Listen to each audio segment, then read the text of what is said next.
Marathi I टीच्या digital course 10 दिवसात website बनवायला शिका मध्ये तुमच्या सर्वांचं स्वागत. हो, फक्त 10 दिवसात कुठल्याही प्रोग्रामिंग आणि कोडिंगशिवाय संपूर्ण कोर्स हा मराठी भाषेत आहे. हा वर्कशॉप कोणासाठी आहे तर विद्यार्थी, गृहिणी, उद्योजक, ज्यांना कोणाला कम्प्युटर वापरता येते त्या सर्वांसाठी हा वर्कशॉप आहे. ज्यांना नवीन काहीतरी शिकण्याची आवड आहे, प्रोग्रामिंग लँग्वेज आणि कोडिंग येत नाही तरी पण वेबसाईट बनवायची आहे, अशा लोकांसाठी हा कोर्स आहे. कुठल्याही प्रकारची शिक्षणाची अट नाही, वयाची अट नाही. 10वी 12वी पास नापास विद्यार्थ्यांसाठी ते सुद्धा हा वर्कशॉप करू शकतात. हा वर्कशॉप पूर्ण केल्यानंतर तुम्ही तुमची स्वतःची वेबसाईट डिझायनिंग फर्म किंवा छोटीशी कंपनीसुद्धा सुरू करू शकतात. या वर्कशॉपमध्ये वेबसाईट डिझायनिंगबद्दल संपूर्ण नॉलेज दिलं जाईल. तुम्हाला फक्त गरज आहे ती कम्प्युटर आणि इंटरनेटची. त्याच्यासोबतच पाहिजे क्रिएटिव्ह माइंड. That's it.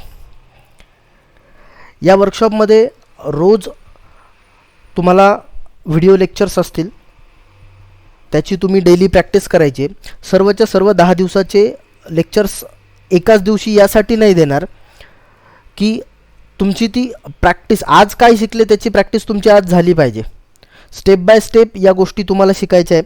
त्यामुळे रोज तुमचं एक सेशन असेल, त्या सेशनमध्ये जे काय तुम्ही शिकलात त्याची तुम्हाला तुमच्या कम्प्युटरवरती प्रॅक्टिस करायची आहे. आणि 10 दिवसानंतर आणखी 5-6 दिवस पुढे प्रॅक्टिस केली की तुम्ही एक चांगली वेबसाईट तुमची स्वतःची बनवू शकतात. त्याच्यानंतर तुम्हाला जर क्लायंट मिळाले तर त्या क्लायंटचे वेबसाईट बनवून द्यायचं काम तुम्ही करू शकतात. जे काम कम्प्युटर इंजिनियर करतो तेच काम तुम्ही विदाऊट कोडिंगसुद्धा करू शकतात. जर तुम्हाला कोडिंग किंवा प्रोग्रामिंग लँग्वेज शिकायच्या आहे वेबसाईट डिझायनिंगसाठी तर साधारणतः तुम्हाला 2-3 महिने लागतात. त्यातल्या त्यात तुम्हाला वेगवेगळ्या लँग्वेज शिकावं लागतील. म्हणजे तुमचा वर्षभराचा पिरियड जातो. तुम्हाला क्लासेस जॉईन करावे लागतात, त्याची भरमसाठ फी असते. त्याला सोपा एक उपाय की कुठल्याही प्रकारची कोडिंग न करता तुम्ही वेबसाईट बनवू शकतात, तेच आपण या कोर्समध्ये शिकणार आहे. आपण आपल्या कोर्सला सुरुवात करू. वेबसाईट म्हणजे काय? तर वेबसाईट म्हणजे सोप्या भाषेत सांगायचं झालं तर वेबसाईट म्हणजे एक डिजिटल साईट आहे, ऑनलाईन साईट आहे, इंटरनेटवरची साईट तुम्ही म्हणू शकतात. साईट म्हणजे जी आपली कामाची जागा असते थोडक्यात. याच्या पुढचं एक उदाहरण देतो की फिजिकल साईट म्हणजे काय. फिजिकल साईट म्हणजे कपड्याचं दुकान. तुमचा जर कन्स्ट्रक्शनचा व्यवसाय असेल तर तुम्ही जिथे बांधकाम करतात आहे ती जागा, जिथे जर कोणाला फ्लॅट किंवा रो जे तुम्ही कन्स्ट्रक्ट करतात आहे तिथे जर घ्यायचं आहे तर ते तिथे येऊन बघतात, त्यांना आवडलं तर ते तुमच्याकडून विकत घेऊ शकतात. ती झाली तुमची बांधकाम साईट. तुम्हाला परीक्षा द्यायची आहे, एक्झाम द्यायची आहे तर परीक्षा हॉलमध्ये तुम्हाला जावं लागतात. तुमचं हॉटेल झालं, एखादी शैक्षणिक संस्था झाली, तर या सगळ्या झाल्या फिजिकल साईट. मग वेबसाईट म्हणजे काय? जे इंटरनेटवरती साईट असतात. तुम्ही ऑनलाईन स्टोअर बघितलं, तुमचं कपड्याचं गावातलं फिजिकल दुकान हे तुमची फिजिकल साईट झाली, कपड्याचं दुकान गावातलं. पण हेच तुम्ही ऑनलाईन शॉपसुद्धा चालू करू शकतात. त्याच्यासाठी तुमची ती झाली ई कॉमर्स वेबसाईट. तुमचा जो कन्स्ट्रक्शनचा व्यवसाय आहे त्याची माहिती देणारी जी साईट आहे तुमच्या व्यवसायाबद्दलची, ती झाली तुमची डिजिटल साईट. ऑनलाईन एक्झामसुद्धा देता येतात, ती झाली वेबसाईटवरती एक्झाम आपण देऊ शकतो. तुमच्या हॉटेलबद्दल माहिती देणारी वेबसाईट किंवा एखाद्या शैक्षणिक संस्थेबद्दल माहिती देणारी वेबसाईट. तर वेबसाईट आणि फिजिकल साईटमधला तुम्हाला फरक लक्षात आला असेल. तुमच्याबद्दल, तुमच्या कामाबद्दल, तुमच्या प्रॉडक्ट्सबद्दल संपूर्ण माहिती देणारी इंटरनेटवरची साईट म्हणू आपण त्याला, ती असते website. Digital site e commerce website झालं, न्यूजपेपरची वेबसाईट झाली, ऑनलाईन एक्झामची साईट झाली जिथे तुम्ही लॉग इन करून तुमची एक्झाम देऊ शकतात. तुमच्याबद्दल माहिती देणारी, तुमच्या कंपनीबद्दल माहिती देणारी पोर्टफोलिओ वेबसाईट झाली. या झाल्या डिजिटल साईट. That's it. म्हणजे वेबसाईट. तर डिजिटल म्हणजे काय? आपण ऐकतो डिजिटल इरा आहे. तर हे डिजिटल इंडियाचं जे आपलं भारतात चालू आहे की डिजिटल इंडियामध्ये सर्वांनी सहभागी झालं पाहिजे. आपला कोर्ससुद्धा त्याचाच एक पार्ट आहे. तर हे डिजिटल डिजिटल डिजिटल म्हणजे काय? डिजिटल म्हणजे अशी माहिती जी तुमच्या कॉम्प्युटर, मोबाईल, इतर कुठल्याही इलेक्ट्रॉनिक उपकरणात जी साठवता येते ती झाली डिजिटल माहिती, जी पाठवता येते. जुन्या काळात पत्र पाठवली जायची लिहून. आता आपण ईमेल पाठवतो किंवा मॅसेज पाठवतो. तुम्हाला तुमचे नातेवाईक, तुमचा एखादा मित्र जो परदेशात आहे त्याला तुमचा फोटो किंवा व्हिडिओ पाठवायचा आहे तर तुम्ही काय करतात, व्हॉट्सअपवरती फोटो व्हिडिओ त्याला पाठवू शकतात. ही झाली डिजिटल माहिती. ई बुक किंवा पी डी एफ जे आपले पुस्तकं असतात अभ्यासाचे ते आता पी डी एफ किंवा ई बुक स्वरूपात आले, म्हणजे डिजिटल स्वरूपात आले. तर डिजिटल ही काय कन्सेप्ट आहे ती सर्वांच्या लक्षात आली असेल. तर आपण जो वेबसाईटचा कोर्स शिकतोय तर ती वेबसाईट बनवलं तर फायदा काय होतो? जर समजा तुमच्या गावामध्ये एक छोटंसं हॉटेल आहे किंवा दुकान आहे, तर तुमच्या गावातले लोक येऊन तिथे शॉपिंग करू शकतात. पण वेबसाईटवरती जर तुम्ही तुमची ई कॉमर्स वेबसाईट बनवली म्हणजे ते झालं तुमचं शॉप, ऑनलाईन शॉप. तर तिथे कोणी येऊन त्याला जे काय हवं आहे ती वस्तू ते विकत घेऊ शकतात. हा वेबसाईटचा फायदा आहे. वेबसाईटमुळे तुम्ही जगाच्या कानाकोपऱ्यात पोहोचू शकतात. संपूर्ण जगभरात तुमचा व्यवसाय कुठेही करू शकतात. तुमचे ग्राहक, तुमचे फॉलोअर्स घरबसल्या एका क्लिकवर तुमच्यापर्यंत पोहोचू शकतात. हा वेबसाईटचा फायदा आहे. ज्यांना कोणाला ग्लोबल बिझनेस करायचा आहे किंवा मोठ्या प्रमाणात बिझनेस करायचा आहे त्यांना वेबसाईट गरजेची आहे. भारतात जवळपास 70 कोटीपेक्षा जास्त इंटरनेट युजर्स आहे. हॉटेल, कपड्याचे दुकान, डॉक्टर, शैक्षणिक संस्था, कोचिंग क्लासेस, बिल्डर्स सर्वांना वेबसाईट पाहिजे. वेबसाईट ही काळाची गरज आहे. समजा तुमच्या शहरामध्ये तुमचा एक पिढीजात हॉटेलचा व्यवसाय आहे. आता आपण बघितलं की ऑनलाईन बऱ्याच गोष्टी करता येतात. तुम्हाला ऑनलाईन जेवण मागवता येतं, तुम्हाला कपडे, घड्याळ, मोबाईल, लॅपटॉप सर्व वस्तू ऑनलाईन विकत घेता येतात. कार विकता येते ऑनलाईन आणि कार विकत घेता येते. Cars24 नावाची वेबसाईट आहे. तुम्हाला कुठे फिरायला जायचं आहे बाहेर तर तुम्हाला गाडी बुक करता येते, तिकीट बुक करू शकतात तुम्ही, लाईट बिल भरू शकतात. 10वी 12वीचे सर्वच निकाल ऑनलाईन लागतात. तुम्हाला ऑनलाईन परीक्षासुद्धा देता येतात. हा झाला डिजिटल क्रांतीचा भाग. मी सांगत होतो की समजा तुमच्या गावात एक हॉटेलचा व्यवसाय आहे, पिढीजात हॉटेलचा व्यवसाय आहे आणि हॉटेल व्यावसायिक जनरली सांगतात की आमची चव बघून लोक आमच्यापर्यंत येतात. पण मी सांगितलं की ऑनलाईन फूडसुद्धा मागवता येतं, ऑनलाईन तुम्ही जेवण मागवू शकतात. समजा एक साई रेस्टॉरंट नावाचं ते हॉटेल आहे, पण त्यांनी त्यांची वेबसाईट नाही बनवली आणि दुसऱ्या कुठल्या व्यक्तीने साई रेस्टॉरंट नावाची वेबसाईट बनवली. पण जो कोणी ऑनलाईन फूड मागवतोय, ऑनलाईन जेवण मागवतोय, तो जर वेबसाईटवर गेला तर ती ऑर्डर कोणाला जाईल? ज्याने वेबसाईट बनवली त्याला. ज्याचा पिढीजात धंदा आहे, ज्याची चव आहे फेमस, त्याला ती ऑर्डर जायला पाहिजे. म्हणजे त्याचा फिजिकल बिझनेस तर चालूच आहे पण त्याच्यासोबत त्याला त्याची वेबसाईट पण पाहिजे. हा वेबसाईटचा फायदा आहे. तर ही वेबसाईट किंवा त्याच्याबद्दलच्या बाकी काही गोष्टी शिकताना आपल्याला काही गोष्टींचं आधी नॉलेज पाहिजे. आपण पहिले समजून घेऊ की सर्व्हर म्हणजे काय. आपल्या घरात जो कम्प्युटर असेल त्या कम्प्युटरला एक छोटासा CPU असतो, त्याच्यामध्ये सगळा डेटा स्टोअर असतो. म्हणजे आपले फोटो, व्हिडिओ, आपल्या काही महत्त्वाच्या फाईल्स हे सगळं त्या आपल्या कम्प्युटरमध्ये स्टोअर असतं. म्हणजे ते CPU मधल्या हार्ड डिस्कमध्ये सर्व स्टोअर केलेलं असतं. हे झालं आपल्यापुरतं. पण ही माहिती जर आणखी काही लोकांपर्यंत पोहोचली गेली पाहिजे तर ती कुठे पाहिजे? तर ती पाहिजे सर्व्हरवरती. आणि ती माहिती सर्व्हरवरती असेल तर बाकीचे लोक ती माहिती ॲक्सेस करू शकतात, ज्यांना कोणाला ती माहिती पाहिजे. तर सर्व्हर म्हणजे बेसिकली हा एक कम्प्युटर असतो. त्या कम्प्युटरला बाकीचे इतर लोक रिक्वेस्ट पाठवू शकतात आणि त्या कम्प्युटर सर्व्हर म्हणजे हा एक कम्प्युटर असतो, त्याच्यामध्ये काही डेटा स्टोअर असतो. तर ज्यांना कोणाला तो डेटा किंवा ती माहिती पाहिजे असेल तर तो कम्प्युटर त्यांना ती माहिती पुरवतो. त्यांनी रिक्वेस्ट केल्यानंतर तो ती माहिती सर्व्ह करतो, म्हणून त्याला म्हटलं जातं सर्व्हर. सर्व्हर हा एक कम्प्युटरच असतो, तो बाकीच्यांना फक्त माहिती सर्व्ह करत असतो, म्हणून तो सर्व्हर. आता होस्टिंग म्हणजे काय? तर होस्टिंग म्हणजे की आपल्याला जर वेबसाईट बनवायची असेल तर आपल्याला दोन गोष्टी प्रामुख्याने लागतात. एक म्हणजे होस्टिंग आणि दुसरी म्हणजे डोमेन नेम. ते आपण बघणार आहे. तर होस्टिंग म्हणजे काय? आपण वेबसाईट बनवल्यानंतर आपल्या वेबसाईटवरती काही फोटोज असेल, काही माहिती असेल, काही डेटा असतो, व्हिडिओ असतो, त्या वेबसाईट बनवण्यासाठी लागणाऱ्या काही फाईल्स असतात. या सगळ्या फाईल्स कुठेतरी स्टोअर करून ठेवायला लागतात. जर समजा आपण त्या आपल्या कम्प्युटरवरती स्टोअर केल्या, आपल्या घरातल्या पीसीवरती, आणि एखाद्याला आपली वेबसाईट ॲक्सेस करायची आहे, त्याने आपल्या वेबसाईटचं नाव टाकलं तर त्याला ती आपली माहिती दिसेल कसं काय? ती कुठे आहे? ती आपल्या कम्प्युटरवरती आहे. मग ती माहिती किंवा आपली वेबसाईट सर्वांना दिसण्यासाठी ती कुठे असली पाहिजे? ती असली पाहिजे इंटरनेटवरती. मग इंटरनेटवरती म्हणजे नेमकी कुठे? तर ती असली पाहिजे सर्व्हरवरती.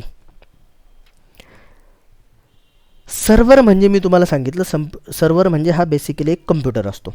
तर ही होस्टिंग प्रोव्हायडर कंपन्या असतात, त्यांच्याकडे मोठमोठे कम्प्युटर असतात, ॲक्च्युली स्टोरेज स्पेस असतात, त्याला आपण म्हणतो होस्टिंग. आपण आपला डेटा म्हणजे आपली वेबसाईट आपण जी बनवली त्याच्या फाईल्स, फोटोज, जी काय त्याच्यामध्ये डेटा असेल तो डेटा किंवा फाईल्स आपण तिथे ठेवायची त्या होस्टिंगवरती म्हणजे त्या कम्प्युटरवरती, आणि मग जगभरातून कोणीही ती माहिती ॲक्सेस करू शकतं, आपली वेबसाईट ॲक्सेस करू शकतं. होस्टिंग म्हणजे अशी एक जागा आहे जिथे आपण आपली वेबसाईट ठेवू शकतो, आपल्या वेबसाईटचा डेटा ठेवू शकतो, आपली माहिती ठेवू शकतो. त्याला म्हणतात hosting. Hosting is a storage space. आता डोमेन नेम म्हणजे काय? तर आता आपण बघितलं की होस्टिंग म्हणजे कम्प्युटर स्टोरेज असतं जिथे आपण आपली वेबसाईट ठेवलेली आहे. पण मग आपली वेबसाईट नेमकी कुठे ठेवली हे कसं कळेल? तर आपली वेबसाईट ज्या होस्टिंगवरती ठेवलेली आहे त्याला एक युनिक नंबर असतो. युनिक नंबर त्याला आपण म्हणतो I P address. I P address या स्वरूपाचा असतो, तुम्ही इथे बघू शकतात. 156.67.222.229 याला म्हणतात आय पी ॲड्रेस. तर आपली वेबसाईट ज्या होस्टिंगवरती ठेवली आहे त्याला असतो एक आय पी ॲड्रेस.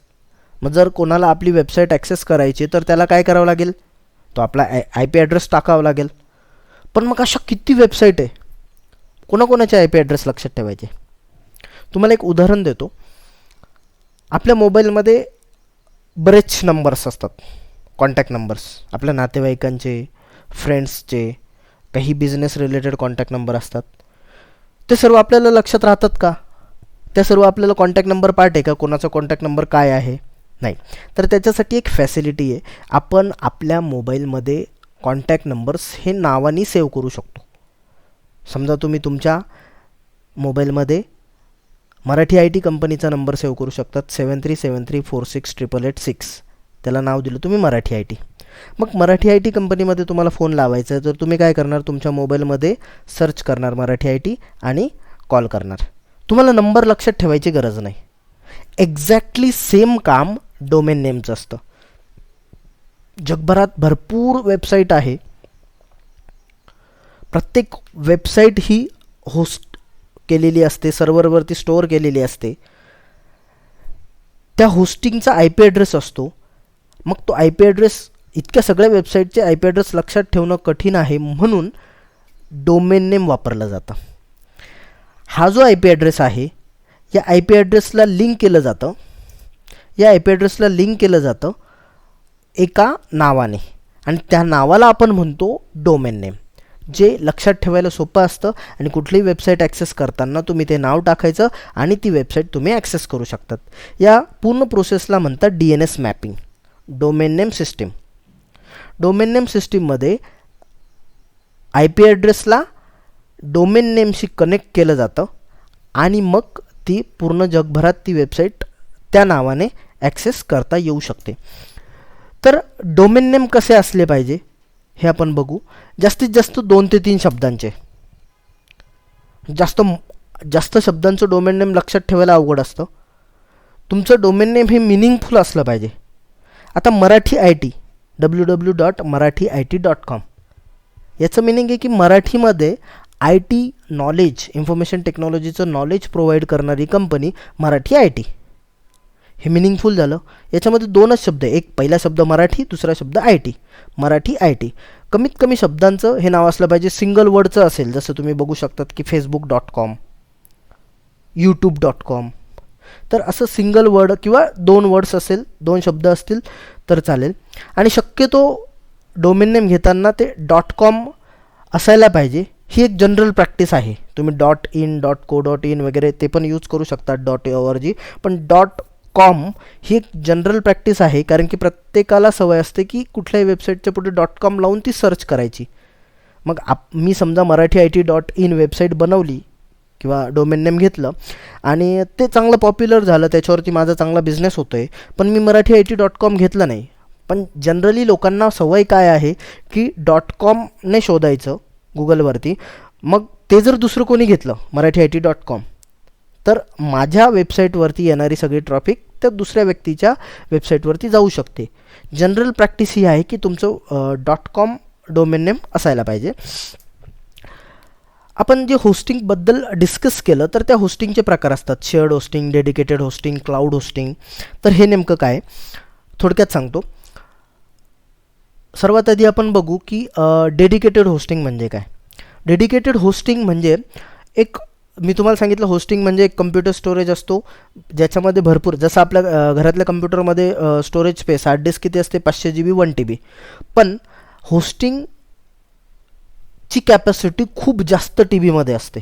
खूप भरपूर डेटा तिथे स्टोअर होऊ शकतो. मोठमोठ्या कंपन्यांसाठी खूप जास्त डेटा स्टोरेज करण्याची गरज पडते, त्यावेळेस त्यांना लागतं डेडिकेटेड होस्टिंग.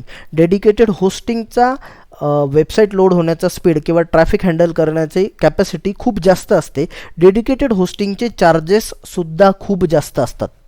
होस्टिंग आणि डोमेन आपल्याला विकत घ्यावं लागतं, हे मी सुरुवातीलाच सांगितलं. तर डेडिकेटेड होस्टिंगमध्ये स्टोरेज जास्त असतं. शेअर्ड होस्टिंगमध्ये काय केलं जातं, हा जो डेडिकेटेड होस्टिंग म्हणजे जी खूप मोठ्या साईजची जी कम्प्युटर स्टोरेज स्पेस असेल तर त्याला वेगवेगळ्या पार्ट्समध्ये डिवाईड केलं जातं, वेगवेगळ्या भागांमध्ये विभागलं जातं आणि त्यातला काही भाग आपल्याला वापरायला दिला जातो. एखाद्याची छोटीशी कंपनी असेल, जास्त ट्रॅफिक त्या वेबसाईटवर नसते, किंवा आपण शिकण्यासाठी सुरुवातीला आपल्याला होस्टिंग घ्यायची असेल तर आपण ती शेअर्ड होस्टिंगच घेतो किंवा शेअर्ड होस्टिंगच घेतली पाहिजे. जेव्हा आपण आपल्या वेबसाईटवरनं भरपूर पैसे कमवतो त्यावेळेस आपण दुसऱ्या होस्टिंगकडे जाऊ शकतो. मॅनेज होस्टिंग हा एक प्रकार आहे ज्याच्यामध्ये कॅपॅसिटी वाढवली जाते, स्पीड वेबसाईटवरती वाढवला जातो, ट्रॅफिक हँडलिंग कॅपॅसिटी जास्त असते.